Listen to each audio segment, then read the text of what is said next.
I heard you when you said we should go to Jessica for the lesson. I was laughing. Don't hold your glasses or scratch your face when you speak. Okay, I'm going to do three in this session, and I'll leave the last one for Wednesday because Wednesday is after the election.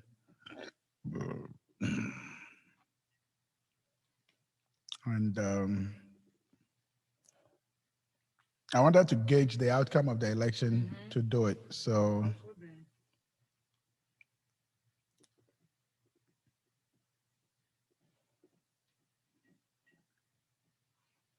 But Wednesday I will not be here. you won't be here tomorrow. Tomorrow I'll be here. Mm. We can still record a Wednesday if we have to edit it. You ready? I already started. Praise the Lord, family. God bless you this afternoon for joining me again on our midday connection. What a day. What a beautiful day the Lord has given us this morning. And right up until now, I want to believe a good number of you have been up early this morning voting. Today being the final day of our election. And at midday right now, I mean, the numbers, even the early voting yesterday was over 93 million. I can't tell how many people have voted right around this time. I want to believe it's been such great numbers. I mean, the news speaks about it. There is unprecedented number of turnout for voting, and we just thank God. We bless God for the blessing of being alive and to be part of what God is doing in our nation today. Well, as you can see today, I'm in all white. I didn't wear it by accident. I'm in all white for a purpose. It's for a reason. It's a prophetic statement I'm making with even what I'm wearing. White symbolizes victory, and we serve Jehovah Nissi, the Lord, our victorious banner. And we know by the word of God that this election process today is going to be a victorious process. And we're going to come in with victory and not defeat. God is going to win. And we are on the winning side. We are on the side of God. And so we know there is victory for us. And I felt in my spirit I needed to reflect what I believe. I needed to reflect what we've been praying about. I needed to reflect on what our conviction is. And our conviction is victory. Glory to God. And so this afternoon, we want to continue right where we left off. Yesterday, we prayed on three powerful prayer points. Today, we're going to do three more. And Wednesday, we're going to come back and pray on something the Lord revealed to me. We've been praying over it in our ministry over the weekend, but I even want us to come in tomorrow, Wednesday, after the election results are in, because that which the Lord showed me, a blanket over this nation. And as he began to move the blanket and began to show me the kind of chaos and all kinds of terrible things that were happening in the nation, we needed to pray. And tomorrow, I don't want you to miss that. I want you to join me as we pray on all the violence the enemy is determined to bring over our nation. None of it is going to be sustained because the power of God is going to be right here amongst us. Well, today, as we reflect on a scripture we read on in Second Chronicles chapter 7, verse 14, God says, if my people who are called by my name, listen, child of God, you are called by his name. So am I. All of us together are called. The body of Christ are called according to his name. And he said, if this group of people will rise up, humble themselves, and pray. He says, I will hear from heaven. I will forgive them as they humble themselves. They pray and turn from their wicked ways. And there are wicked ways in this nation we got to turn away from. It is not just humbling. It is not just fasting. It is not just prayer. He says, we need to turn from our wicked ways. And that is what I want us to pray about today, turning from our wicked ways. Yesterday, we prayed about that. The killing of the unborn is our wicked ways we need to turn away from. Praise God. And there are so many things that are going on the agenda to indoctrinate our children with ungodly principles. It's wicked ways we need to turn away from. Hallelujah. And so today there are so many things that are wicked in our nation, like the sacred union between a man and woman is being redefined in our nation. It is part of the wicked ways we need to turn away from. But today I want you to join me to pray as we pray on our prayer point number 4. I told you there are 7 of them. We prayed 3 yesterday. Today I'm trusting God we will pray on 3 of those points. And tomorrow we're going to commit to praying on the 7th, which has to do with chaos in our nation after the election. Today, the first prayer point, if you look around, religious freedom is being threatened at all levels. With the ending of, religious freedom in so many ways. Today, we want to pray because God is giving us religious freedom, and we will not allow anybody to take it away from us. You want to pray with me that God will give us leadership in the White House, at all levels, governors, mayors, leadership that will protect our religious freedom. Glory to God. And so today I want you to join me in prayer. Lord, we pray this afternoon.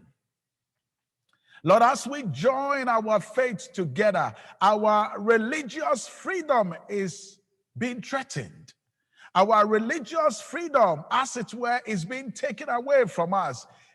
It is the public that is telling the church what it must be doing. There are pastors that are reduced to preaching what the people want to hear rather than what God wants them to hear.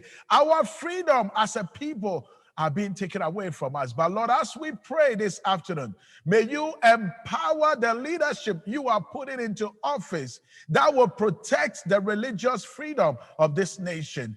A leadership that will protect us as your people, even in our worship, in our speaking of the word. There are some of us that are afraid to declare what your word says because of our fear of what may come upon us. But Lord, your word says you've not given us the spirit of fear, and fear is of the devil. We will not allow ourselves as the body of Christ to be intimidated by the devil through the spirit of fear over this nation. We rebuke every form of fear that seeks to intimidate the people of God, that seems to be taking away our boldness and our confidence. For Lord, on the day of Pentecost, there was a reason why you gave us the Holy Spirit. Bible says they were filled with the Holy Spirit and they began to speak with boldness. Lord, may you baptize us afresh by the Holy Spirit. May we declare the word of God with confidence and boldness without any form of fear or timidity in the mighty name of Jesus. Lord, as we go to the polls this day, Lord, may you elect into office leadership at all levels that will stand tall to defend the religious freedom of your people in this nation. In Jesus' mighty name we pray. Glory to God.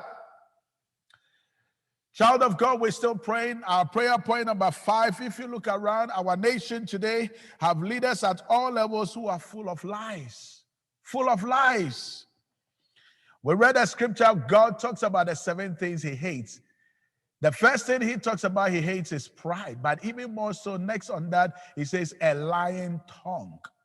Some of us are getting ready to elect somebody because the person doesn't believe in the killing of the unborn. The person doesn't believe in same-sex marriage. But does the person lie? God says he hates it.